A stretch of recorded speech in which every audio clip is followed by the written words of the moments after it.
So, hi everyone, it's me Percy J again, and for today's video ay tuturuan ko kayo kung paano i-delete ang ating Facebook account. So, unang reason yan is nakalimutan nyo yung password or maraming na kayong basher or ayaw nyo na sa mundo, no? May mga ganong feelings. So, ituturo ko yan sa inyo ng madalian. So, be prepared, ballpen or screenshot nyo lang. So, again, bago ka pa lang dito sa aking channel, please do subscribe and click that bell button para updated ka lagi sa aking mga susunod na mga tutorial.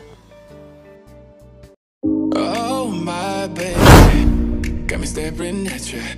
So I'm crazy. Won't you bend that back for me? We won't stop.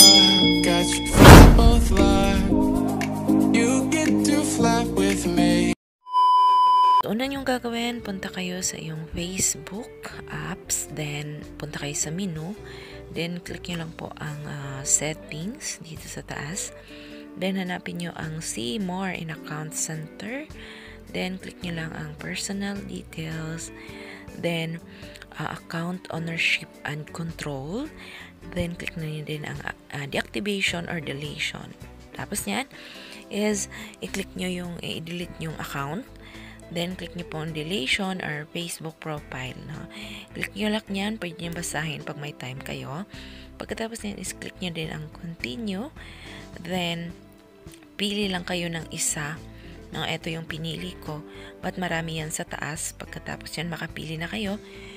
Click nyo lang po ang continue. Pagkatapos yan, scroll down nyo po at hanapin ang continue. Pwede nyo basahin lahat ng details and hanapin nyo rin yung isa pang continue. Then, pagkatapos nyan is click nyo po ang delete profile. So, again, lahat ng mga details na way back kanina is marami yung mga instructions. So far, ito is madalian. So, wala ng char. Is i-delete na natin itong ating profile.